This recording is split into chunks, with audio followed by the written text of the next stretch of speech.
دوستو آج میں آپ کو ایک ایسے مجاہد کی کہانی سنانے جا رہا ہوں جس کا ذکر سن کر دشمن بھی تعریف کرنے پر مجبور ہو جاتا ہے۔ وہ ایک ایسا بادشاہ تھا جو دنیا کو جیت سکتا تھا، لیکن اس نے اپنا دل جیتنے پر زور دیا۔ وہ ایک ایسا سپہ سالار تھا جس کی فوجیں دشمن پر لرزہ طاری کر دیتی تھی،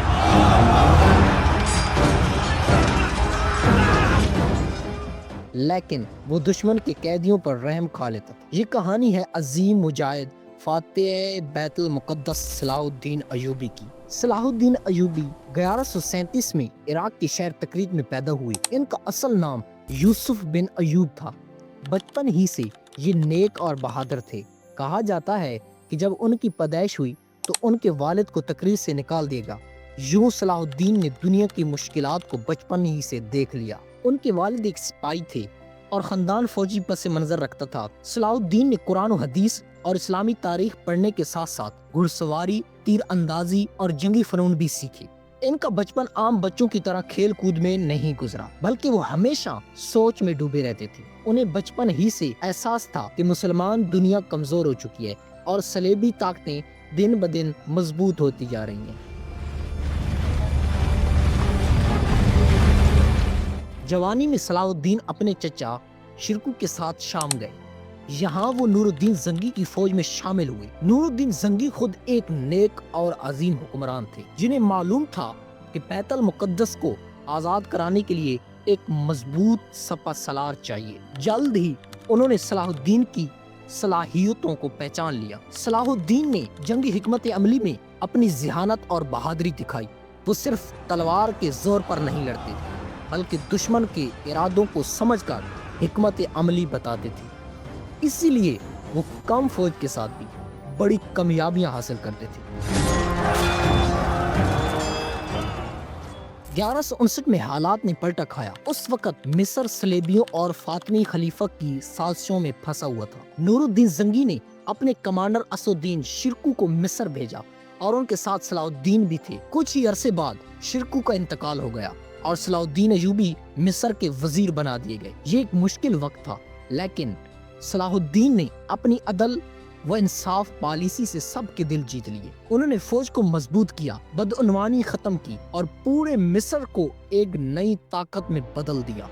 کچھ ہی عرصے میں صلاح الدین نے خود کو پورے مصر کا حکمران بنا لیا۔ دوستو، اس وقت مسلمانوں کی سب سے بڑی کمزوری یہ تھی کہ وہ ٹکڑوں میں بٹے ہوئے تھے۔ کوئی دمشق کا بادشاہ ہے، کوئی حلب کا تو کوئی بغداد کا۔ صلاح الدین جانتے تھے کہ اگر بیت المقدس کو آزاد کرانا ہے تو سب کو ایک پرچم تلے لانا ہوگا۔ انہوں نے مختلف ریاستوں کے حکمرانوں کو ایک ایک کر اپنے ساتھ شامل کیا۔ یہ کام آسان نہ تھا۔ بعض حکمران ان سے حسد کرتے تھے، بعض صلیبیوں کے ساتھ ملے ہوئے تھے، لیکن صلاح الدین نے صبر اور حکمت سے یہ سب ممکن کر دکھایا۔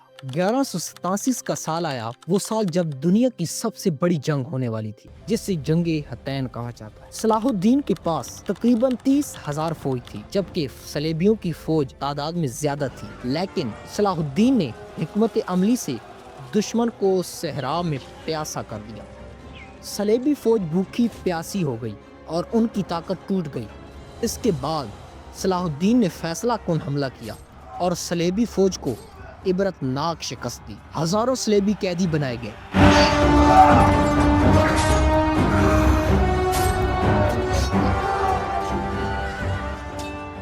لیکن یہاں ایک حیران کن واقعہ ہوا۔ صلاح الدین نے ان سب کو معاف کر دیا، یہاں تک کہ صلیبی بادشاہوں کو بھی عزت کے ساتھ چھوڑ دیا۔ جنگ حطین کے بعد سب سے بڑی خوشخبری آئی۔ مسلمان 88 سال بعد بیت المقدس کو آزاد کرانے میں کامیاب ہوئی۔ یہ وہ دن تھا جس کا خواب صلاح الدین ایوبی نے جوانی سے دیکھا تھا۔ جب مسلمان شہر میں داخل ہوئے تو سب نے سوچا کہ شاید صلاح الدین صلیبیوں سے انتقام لیں گے، لیکن صلاح الدین نے ایک حیران کن اعلان کیا: تمام عیسائی محفوظ ہیں، عورتیں اور بچے عزت کے ساتھ جائیں گے، کسی کو نقصان نہیں پہنچایا جائے گا۔ یہ سن کر دنیا حیران رہ گئی۔ یہ وہی بیت المقدس تھا جہاں صلیبیوں نے مسلمانوں کا خون بہایا تھا، لیکن صلاح الدین نے ثابت کیا کہ اصل مجاہد وہ ہے جو دشمن پر بھی رحم کرے۔ صلاح الدین ایوبی صرف ایک سپہ سالار نہیں تھے، بلکہ ایک نیک دل اور رحم دل انسان بھی تھے۔ ان کے دربار میں غریب اور امیر سب برابر تھے۔ وہ نمازوں کے پابند، قرآن کے عاشق اور عاجزی میں ڈوبے ہوئے تھے۔ کہا جاتا ہے کہ وہ ایک اکثر رات کو دعا کرتے، اے اللہ مجھے بیت المقدس کی فتح عطا فرما۔ جب یورپ کے بادشاہوں نے ان سے صلح کی درخواست کی تو انہوں نے سب کو عزت دی، یہاں تک کہ صلیبی عورتوں اور بچوں کو گھروں تک محفوظ پہنچایا۔ عیسائی مورخین بھی لکھتے ہیں کہ صلاح الدین سب سے عظیم اور رحم دل حکمران تھے۔ 1193 میں صلاح الدین ایوبی بیمار ہو گئے۔ ان کی زندگی کا آخری لمحہ بھی عاجزی میں گزرا۔ ان کے خزانے میں اتنا بھی مال نہیں تھا کہ کفن خریدا جا سکے۔ یہ وہ شخص تھا جس کے نام سے یورپ کانپتا تھا، لیکن اس نے دنیاوی دولت نہیں جمع کی۔ انہوں نے امت کو یہ پیغام دیا کہ اصل دولت ایمان اور عدل ہے، نہ کہ سونا چاندی۔ دوستو، صلاح الدین ایوبی کی کہانی صرف تاریخ نہیں ہے، یہ سبق ہے کہ اگر ہم متحد ہوں، عدل قائم کریں اور اللہ پر بھروسہ رکھیں تو ناممکن کو بھی ممکن بنا سکتے ہیں۔